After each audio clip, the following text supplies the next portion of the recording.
So good afternoon, good morning to everyone. This is Stephen Spector, your Dell Cloud Evangelist. Today I have John Willis, Vice President from EnsSratus, with us. So John, can you go ahead and tell us a little about yourself and a little about EnsSratus and today's topic, which is DevOps? Yeah, so basically, try to condense a little bit to give you people who don't know who I am a little perspective. I've been what I call an ops guy for about 30 years now. Actually started at large mainframe operational infrastructure, fooled around as a dev periodically, but my heart and soul has always been in really infrastructure and the management of infrastructure. I spent a lot of my early years working kind of as a flea on IBM's back. I had a service company that I built that we did all of IBM's kind of management products, Tivoli, DB2, a lot of Tivoli, focusing primarily on, again, what I call kind of operational infrastructure management tools like monitoring, configuration management, event correlation.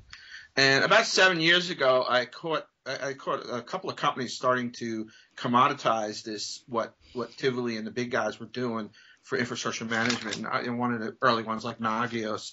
And and Puppet for configuration management. I was just like, my God, this is the way the world has to be.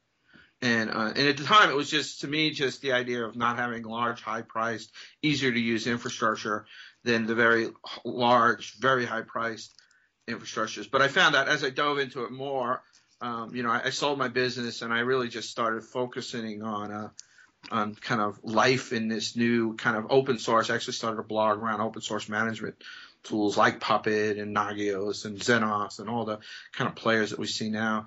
But one of my first encounters, how this ties into DevOps, was that I did a podcast with Luke Kanice back in like 2007. Now, Luke Kanice was the founder of Puppet Labs, and it was actually at a bar camp in Nashville. And he started talking about Puppet, and I was like, oh, yeah. But the thing that kind of blew my mind, and actually I didn't agree with him at the time, is this idea that operations people had to start acting more like developers, and he was talking about things like operations guys checking stuff into source control. And I gave him a glorious blog article, but truth of the matter, I thought he was out of his mind. I was like, this is a Led Zeppelin. This thing's going to sink real fast. Coming from a old school ops guy, like, yeah, right. And, and it's funny because then as I just kind of trudged on, I just kept in the back of my mind. And actually kind of another cool point was Michael Cote. I used to do a blog with Michael Cote. He now works with you guys at Dell. And he's awesome, Michael Cote. And he used to do this Agile Executive. I think he still does it, podcast. And he had Andrew Schaefer. And he started talking about agile infrastructure. And then literally I had to pull over the side of the road and start taking notes. I was driving in my car listening to this. And I called Andrew and I was like, and Andrew's actually a little idea. He's actually one of the founders of Puppet as well. He had left Puppet Labs. And I asked him, I got to know more about this agile infrastructure. And Andrew was like, well, I don't know a whole lot, but there's some guy in Belgium that like is really driving it. And his name was Patrick Dubois. And Patrick Dubois, most people in DevOps consider him kind of the godfather. Like, he didn't invent it, but he put the stake in the ground. And that stake in the ground was really how I got involved in DevOps, which was in 2009, he ran for only about 30 people in Ghent, the first DevOps Days conference. And I was fortunate enough. Actually, I was working for Canonical at the time as a cloud evangelist, and they sponsored. Actually, he gave me, if they let me go there, if Canonical let me go there, that Patrick would give Canonical a sponsorship, just for, because I was like, so you're equal to a sponsorship. So yes, you know your worth. Furthest guy, right? So other than giving me a gift or something for being the furthest guy, they gave us a sponsorship, right? But what was killer about that was that the people who were there were like kindred souls that had these same ideas, were very similar in background, and the people who left that conference really became kind of the DNA for the movement. And in fact, some of the guys in London, like Chris Rees, Stephen Nelson-Smith, Ari Paneer, all very interesting guys. They went out and really started London. And London has been a stronghold for DevOps. And a gentleman named Lindsay Holman was from Sydney. He went back there. I happen to be the only one from the U.S. there, so I started talking about why don't we tie this thing in with velocity. And right after that, I started to work for Ops Code. And Jesse Robbins was my CEO, and he's one of the I don't know, the coordinators or whatever they call for Velocity. And I asked him, wouldn't it be cool to have a DevOps conference on the day after the velocity. And we did that in Mountain View. We did that for the first time. And so I've kind of feel a little bit responsible. I mean, there were a lot of other people, Damien Edwards, Andrew Schaefer, but really starting the first conference in the U.S. So we can call you either George Washington of DevOps or the Thomas Jefferson, or maybe Yeah, the John Adams. I would say that Patrick Dubois is definitely the although, yeah, so Patrick, I don't want to put myself as somebody as smart as Thomas Jefferson, but to use an analogy, I'm kind of the guy who kind of drove it. Yeah. So, So the basic concept of DevOps is that the operations people that kind of run our systems and everything in the background, it's really elevating the role of what they do from simply managing it to actually becoming developers, designers.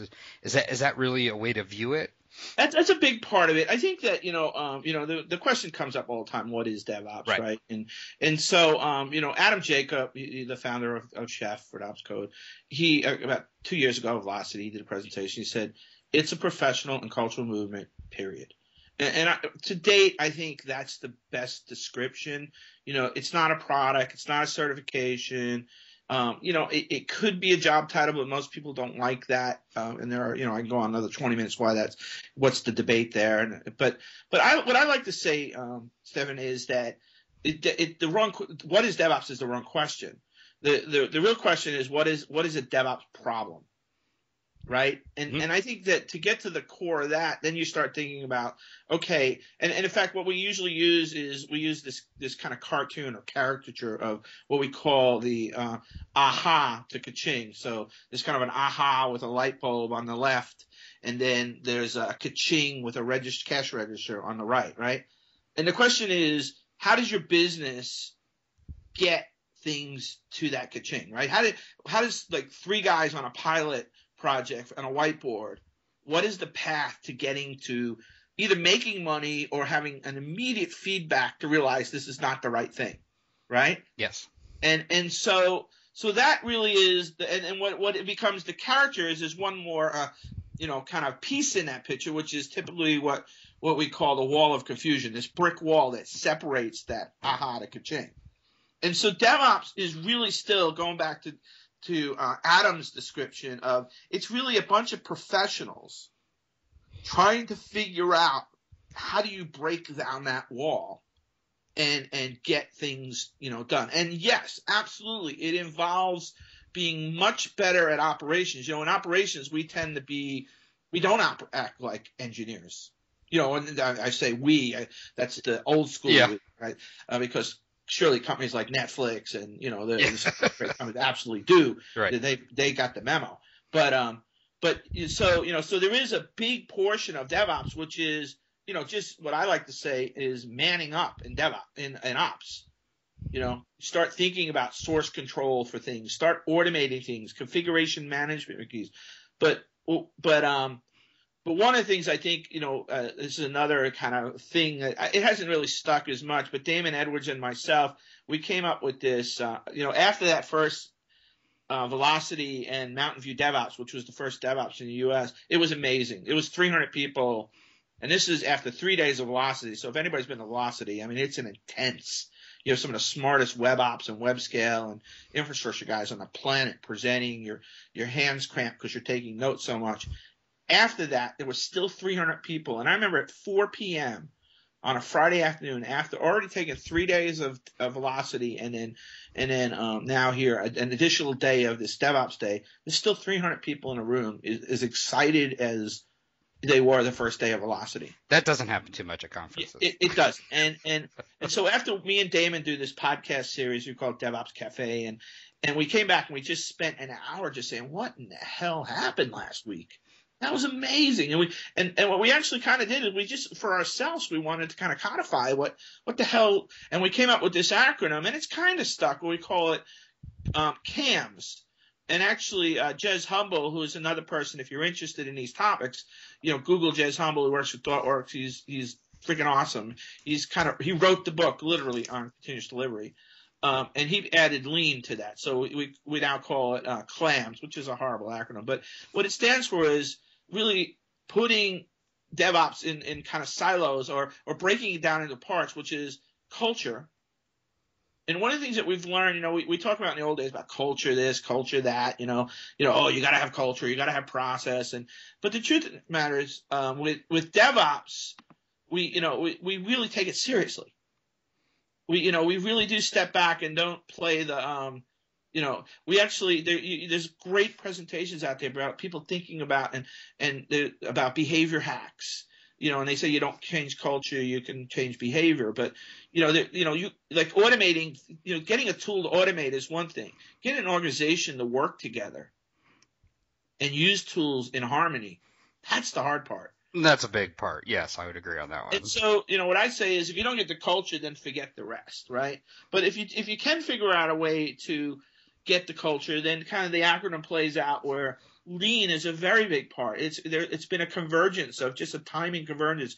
Lean IT and all the principles that originally started with Toyota Lean have moved into kind of more of the development and back office space stories and big IT. But now the web scale guys have picked this up, and Eric Ries has written a book called Lean Startup, which is very popular right now. Which is Lean is about eliminating waste. Right? If you give one sentence about Lean, it's eliminating waste. And that's so core to DevOps, right? That brick wall. Mm-hmm.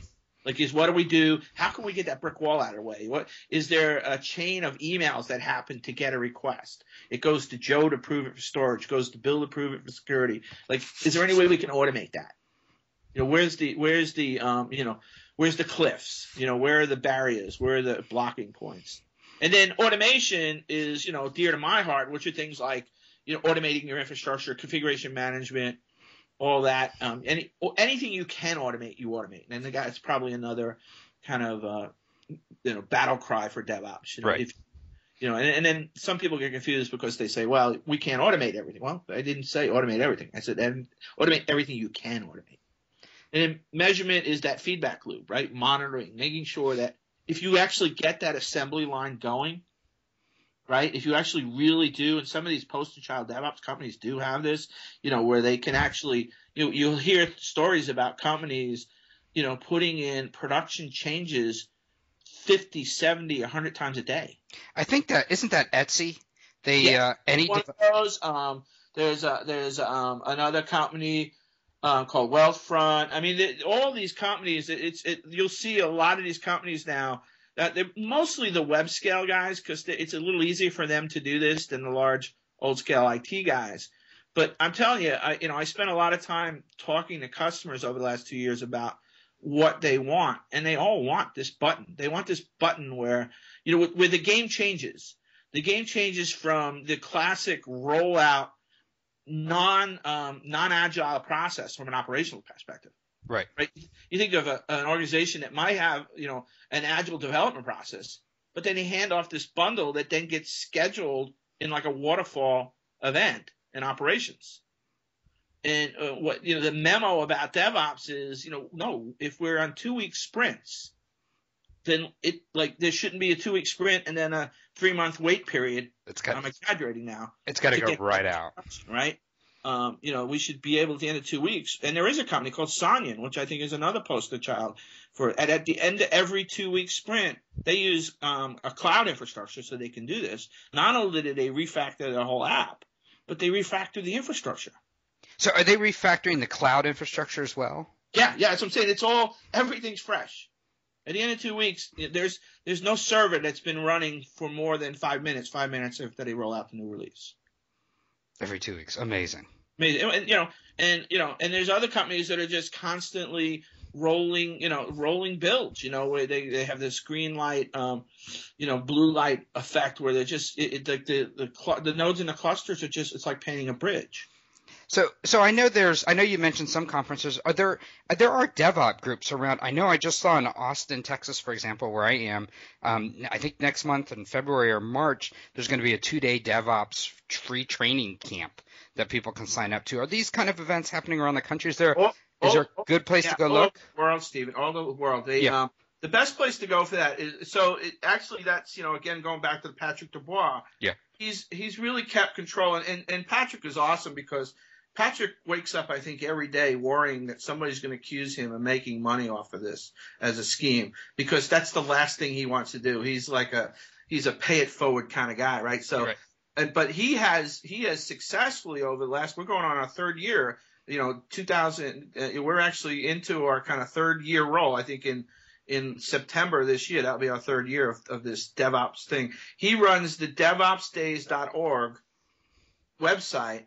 And basically everybody as a community, there's some cowboys out there, and that's not a problem either. But most people, when they're going to run one of these conferences, they just, they send Patrick the information. He puts it up there. So if you go to DevOpsDays.org, and I happen to know Ernest Mueller and those guys, they're running that one down in Austin. It's going to be great. I'm thinking about going to it. I'm trying to look at my schedule. Yeah, if my schedule opens up, if I get acceptance, I'm going to go spend 2 days there.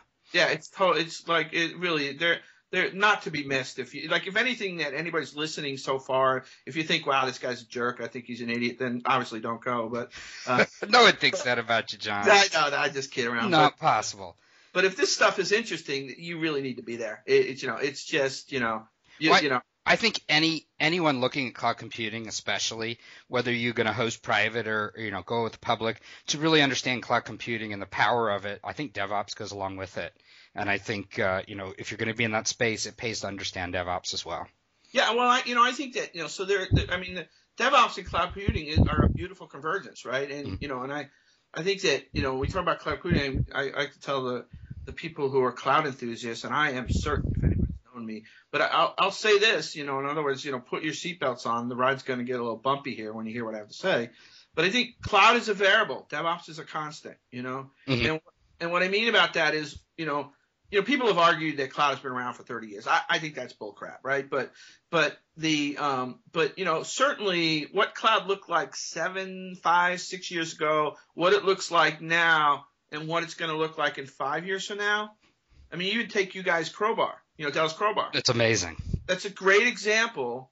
Yeah, it is amazing. And it's a great example of this like weird blend of bare metal and what will become a cloud, and and the automation around, kind of pixie booting and all that has gotten to the point where now, there are companies, including Crowbar, which I think is amazing, that, that you can basically build infrastructure from electricity to running applications, right? And so what I'm saying then to you is, focusing on cloud is, not really the point, per se, right? What is important is, from a DevOps perspective, is it's a constant in that whether it's bare metal, it's virtualization, it's cloud like Amazon today, it's cloud like where Dell's taking it with Crowbar, who knows what it's going to look like in 3 to 5 years from now. The constants are going to be things like infrastructure management, managing infrastructure, configuration management, release management, that continuous delivery model I was talking about, monitoring. I think those are all the things that that's why, I think that, when you talk about a cloud, at the end of the day, most clouds give you an OS. Yep. What you do next becomes really, I don't care if you call it DevOps, you call it no ops, you call it baloney ops.